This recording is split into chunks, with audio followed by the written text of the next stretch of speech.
Hi everyone, my name's Tim. Like what Margot shared, I'm based in South Australia, Adelaide. And let me just share with us very quickly about the fourth industrial revolution that we all talk about. Some of us hear about this fourth industrial revolution that some of us may think, oh, it's in the future. But the actual reality that the fourth industrial revolution is actually here right now where we are. So the question for us really is about how do we then future-proof ourselves? How do we learn to respond to all these changes that is going to continually come at us?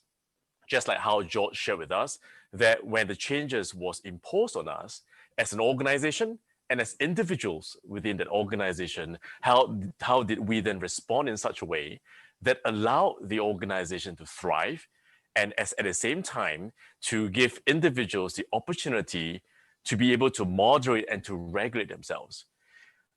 Let me just share this picture, this diagram to all of us very quickly. Now, this is sort of like a picture of the four industrial revolutions.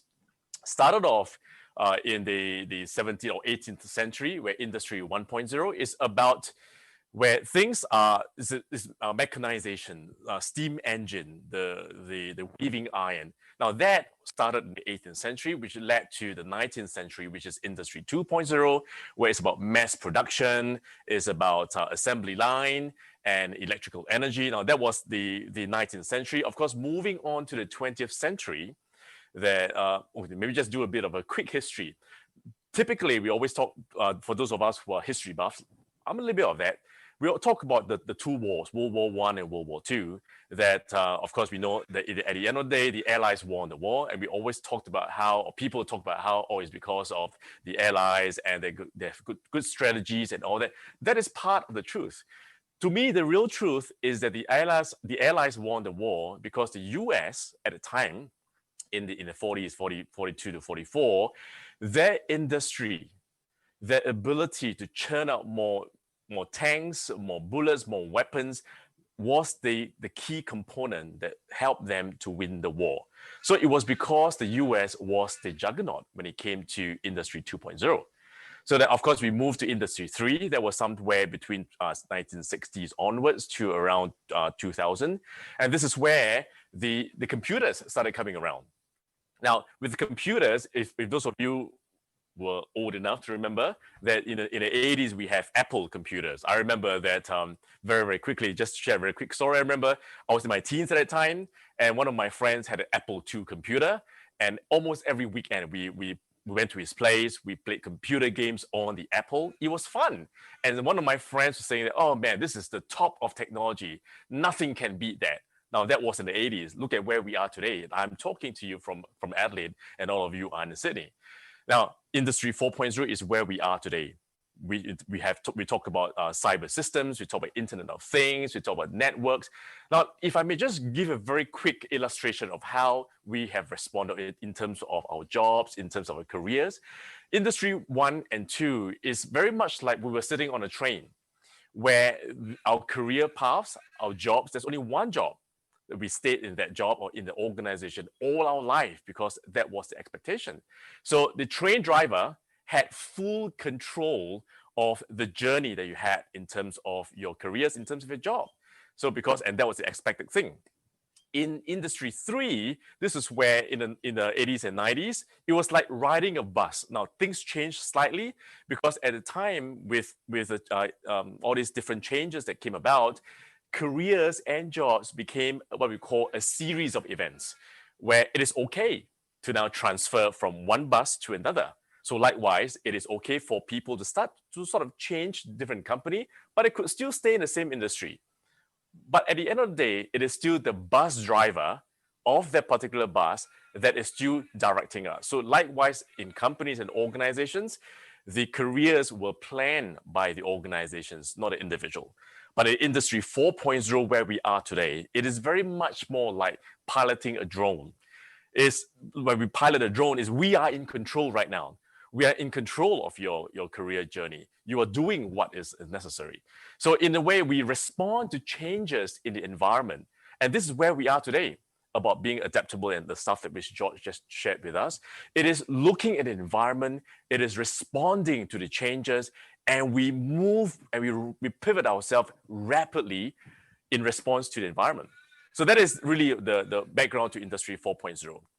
So let me just share with us some tips on how do we then future-proof ourselves in the midst of Industry 4.0. And some people are already talking about Industry 5. Well, we'll talk about it later on. So now, how do we future-proof ourselves? My suggestion for us is to adopt what we call the STAR approach. What is STAR? STAR, S for self-assessments. I'll share all this in a short while. T for technological or technology adoption. A is to be adaptable or to have the sense of the agility to manage all those changes. And R is reinvention. Let me do a very quick brief of what self-assessment is all about. Now, before maybe if you allow me, I'm just going to do a very quick advertisement, for ACAP. We've just launched the careers program, and as part of this careers program which I'm teaching, we always start off by teaching students and even the people we work with, the clients, that before we do anything, we always start with a self-assessment, finding out what your VIPS is all about. What is VIPS? It is your values, it is your interests, it is your personality, and it is your skills. So it's always important to start knowing where we are before we respond to the future. Let me give us a very quick example, just using around values, for example. Now, it's important for us to know what values are because all of us are driven and motivated by certain values which are important to us. And likewise, it's the same thing for organizations. George mentioned how as an organization, ACAP adapted because of the culture, because of the focus on people, being human. That is a value. Let me show you that's a story. I'm sure quite a few of us probably are still familiar with the brand Kodak, right? So those of us, again, if we lived long enough, we know, yeah, Kodak is that film company where we grew up with taking pictures and all the films and all that. Now, in 2012, Kodak filed for bankruptcy. Now, what happened in terms of this bankruptcy was because Kodak, for them, there were sacred cows in the company. There are certain lines of revenues that should not be touched. But the problem was, the world was moving into a digital space, but they didn't adapt. They didn't move fast enough. For them, these lines must remain. Now, another company, which I'm sure all of us are familiar with, Fujifilm. Now, Fujifilm experienced the same levels of disruptions as well in terms of digital, but what they did differently, because they were driven by their values. And the values, one of the Fujifilm values was innovation. So what happened was, instead of going the way of Kodak, where they remained steadfast and rigid and immovable, Fujifilm changed. Fujifilm adapted. They innovated using the technologies that they have. So instead of just focusing on film, what happened is from 2012 to 2017, the revenues went up fivefold. It's interesting. So one of the things, I'm not sure if any of you know, I'm not sure if any of you heard of this particular cosmetic brand by the name of Estalift. Now, Estalift is one of the products, which is cosmetic, that's produced by Fujifilm. Now, if you look at it, what has cosmetics got to do with a company like Fujifilm that focuses on films? Well, the key thing is they had the technology, they had the knowledge, but they used that knowledge, they innovated, they put that knowledge into a new product that drove the revenue for them. And in the past 3 years or so, Fujifilm has also gone into pharmaceuticals. And right now they are doing research on creating solutions to deal with cancer, with Alzheimer's and all that. Now that really gives us a very clear indication of how values drives an organization. I want to do a very quick example right now for all of us. Now on your chairs, and for those of you online, that there's a list of all these values. Now, I just wanted for all of us to look at this list of values, just a very quick exercise, and just maybe look at these values and ask ourselves, choose two of these values. As you read, you realize these two values are really the primary motivator or the driver of how you live your life. So right now, I'd just like us to take maybe about 15 seconds to 20 seconds. Just choose two of these values. And in a short while, I'm going to do a very quick exercise where those of you in the physical space, I'll just like you to talk to each other very quickly. So go ahead and take a look at this screen.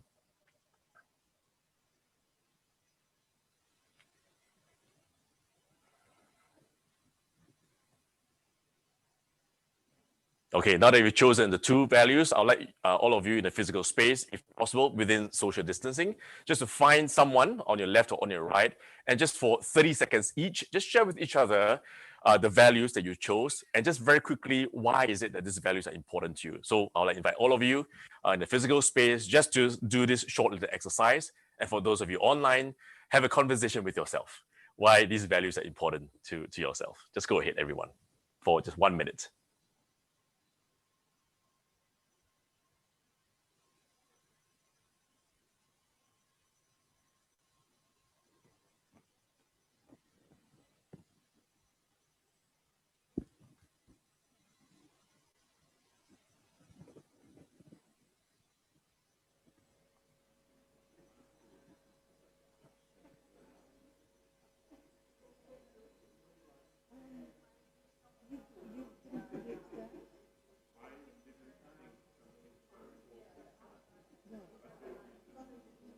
All right, 30 seconds is up, so it's time to change over. If your partners haven't had a chance to share, let them have a chance to share as well.